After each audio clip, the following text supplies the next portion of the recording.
here we go with, I'm going to keep my recording on in case I need to pause, and you'll see how long our recordings is here. What do we call this type of angle as a review for us entering different types of angles? Remember, this is our central angle. Okay, and remember that the inscribed arc is exactly the same measure as the inscribed angle. Those were the easy ones. Now we get a little more challenging. So this is an inscribed angle. This one is whose vertex is on the circle and whose sides are the chords of the circle. So this one here is the vertex is on the circle. So think of kind of like a slingshot. As we're pulling it back further from the center of the circle. Hence, the angle measure is going to get smaller. Okay, so that's something to remember and keep in mind. Okay, string art includes those type of angles. Just an informational piece of for you.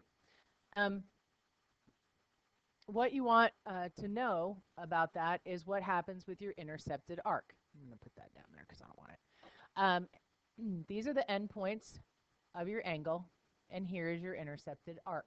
Okay, so this angle is inscribed within this arc. Okay, an intercepted arc and an inscribed angle. Subtends. A chord or an arc subtends an angle if its endpoints lie on the sides of an angle. So what you want to think about is this arc AC here subtends angle ABC, kind of closes it off. Says, okay, this is within angle ABC.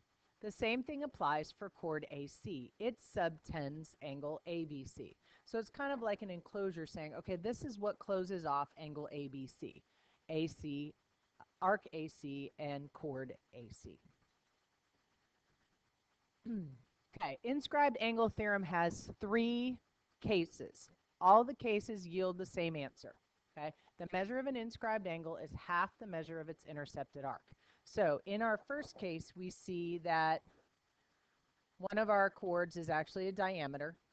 We see here that this one is not near the center of the circle, and that this one encompasses the circle. Doesn't matter which case it is, same thing applies. So the inscribed angle is half that of the intercepted arc. Okay. Corollary to that is if I have inscribed angles of a circle and they intercept the same arc or subtended by the same chord or arc, then the angles are congruent. So if you take a look, I'm going to go ahead and stretch out each of these angles, ADC, here, and then in blue, ABC. And you notice that each of them go through points A and C. And you can see that here in the 2 angles. So if they're subtended or they're going through those 2 points on the intercepted arc, A and C, we know that these 2 measures here have to be exactly the same. They're subtended by the same arc.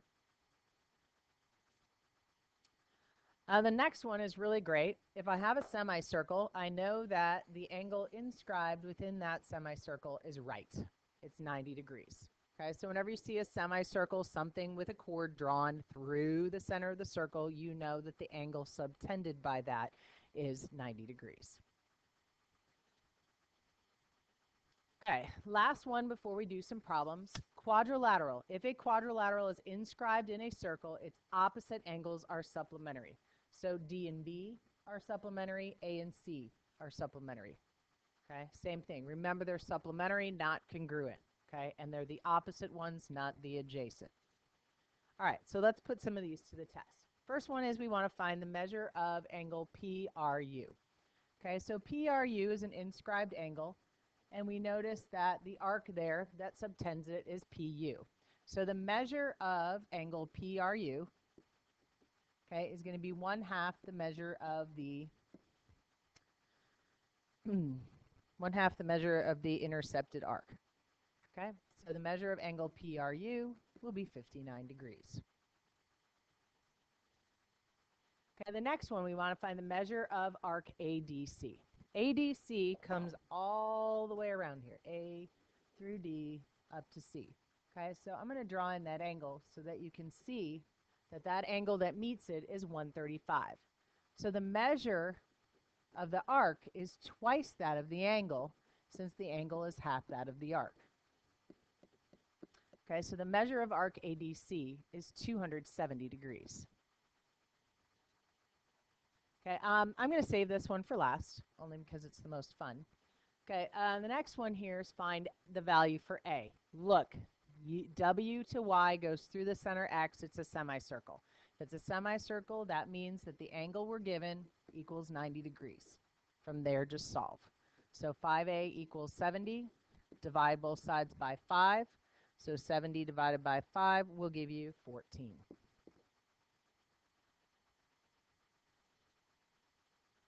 Okay, find the measure of LJM.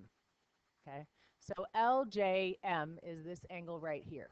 Okay, if I look and I extend, it looks like LM is being encompassed by both of those angles. So I'm going to set them equal to each other. So 5B minus 7 equals 3B, 2B equals 7, and B equals 7 halves, or 3.5, whichever you like, or 3.5. Okay, now I need to go back and plug it in to find out what I get for LJM. LJM is 5 times 3.5, 3.5, whatever you choose, minus 7. So we take 5 times 3.5 and subtract 7. That gives us 10.5. Okay, 10.5 degrees.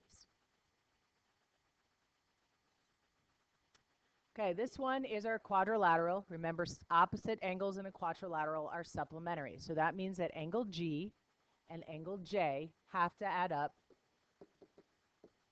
to 180 degrees. Okay, so 9B plus 45 is 180. 9B gives us 135. 135 divided by 9 gives us 15. Okay, now we need to find each of the angles. So the measure of angle G, H, J, and K. Okay, so we'll plug in. Let's find G first. 3 times 15 plus 25. So we have 45 plus 25. That one's 70 degrees. One opposite of it has to add up to 180. Okay, so that's 110. You don't even have to plug anything in there. Okay, we can't find angle H since we have no information about it, but we can find K and then subtract from 180. Okay, so 10 times 15 minus 69. So that's 150 minus 69, which is 81. So our missing one here to add up to 180 is 99.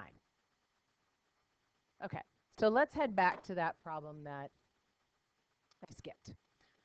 Okay, this one I want to find the measure of angle DFA. Okay, it's a little harder. This one is not in the center of the circle. I don't know a whole lot about it. Okay, so I'm going to have to look at some angles that subtend. Okay, so I know that angle C here, or DCA, is 33. So that means that this is 66. If you look at the arc here for DA, that also encompasses this angle, which is 33. Okay, that's helpful to us. Okay, we need to know those things. I also look at this 164 here. I know that angle D, E, and A are all subtended by CB. So that means that they're half, excuse me, half of 164, or 82 degrees each. So this one's 82, this one's 82, and this one's 82.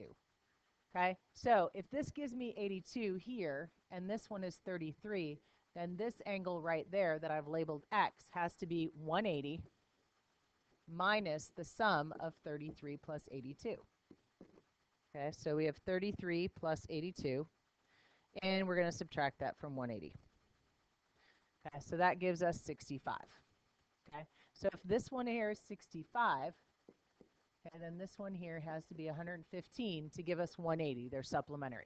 Okay, now we found the angle that we were looking for, 115 degrees. Okay, harder problem, got to look for things that are being subtended. Okay, things that have those same places there. Okay, that share those same angle, actually raise those endpoints that come through.